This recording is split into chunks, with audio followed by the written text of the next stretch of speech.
Welcome po sa aking YouTube channel. Sa mga hindi pa po nagsusubscribe, please click the subscribe button po at huwag kalimutan i-click ang notification bell para ma-update po tayo sa mga new upload videos. Ayan po, today po ay magluluto po tayo ng ginisang kalabasa. Ang ating mga sangkap, syempre po nandyan po ang ating kalabasa. Nandyan po ang ating chicken liver. Ayan po. Nandyan po ang ating bawang, sibuyas, luya, kamatis at ang ating bell pepper. At ang gagamitin natin patimpla, andyan po ang ating bagoong pork na padas. Ito po, bagoong na padas. Ayan. At andyan ang ating olive oil, ang ating magic sarap, at ang ating black pepper. At kung kulang pa rin po ang alat, andyan po mayroon po tayong sea salt with garlic and basil po. Ayan. Napakaganda. Ayan po ang ating mga sangkap sa ating lulutuing ginisang kalabasa.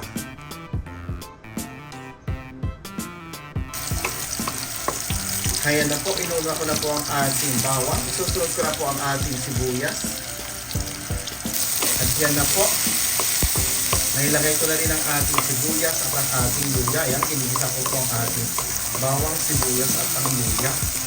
Ayan, isusunod ko na po ang ating bagoong po. Ang ating bagoong po na padas. Ayan na po ang ating bagoong po na padas. Ayan, na maliit na isda. Ang bango po. At ang sarap nito. Ayan, lalo na po sa mga Ilocano. Ayan po. Ang paborito pong panimpla ay bagoong po. Ayan. Isusunod ko na po ang ating chicken liver. Ayan na po ang ating chicken liver. Isa po together with our bagoong. Ayan, isusunod ko po dito ang ating kamatis. Ayan na po, nilagay ko na rin ang ating kamatis. At lalagyan ko na po siya ng konting tubig po. Ayan. Gisa-gisa lang po natin ang ating kamatis with ating chicken liver. Ayan po. Ayan na po, pagkatapos natin magisa-gisa ang ating kamatis at ang ating chicken liver, lalagyan ko po siya ng black pepper at ang ating magic sarap. Ayan na po. Dinagdagan ko na po siya ng tubig at kumukulo na. Ayan, ilalagay ko naman ngayon ang ating kalabasa po.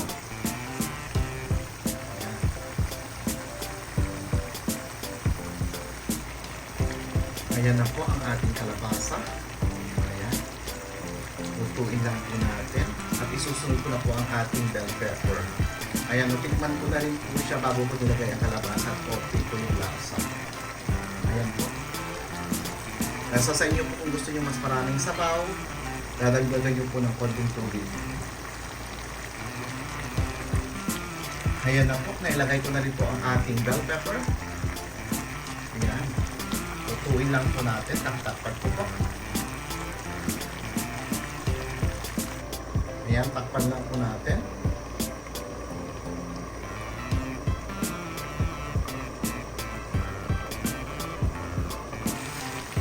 Ayan na po ang ating finished product po. Dinagdagan ko ng tubig kasi nag-dry na siya. Ayan po, ang ating ginisang kalabasa po with chicken liver. Yung chicken liver po kaya sinanduro kasi ako po yung talaga yung nag-cut po. Inat po talaga siya para gusto ko pong maluto talaga yung chicken liver sa kalooban niya. Ayan po.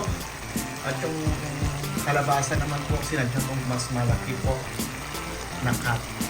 Ayan po, hindi ko kasi alam ito yung naluduro na kalabasa o yung malapit na kalabasa, hindi ko po alam. Kaya ayan, ganyan po ginawa ko.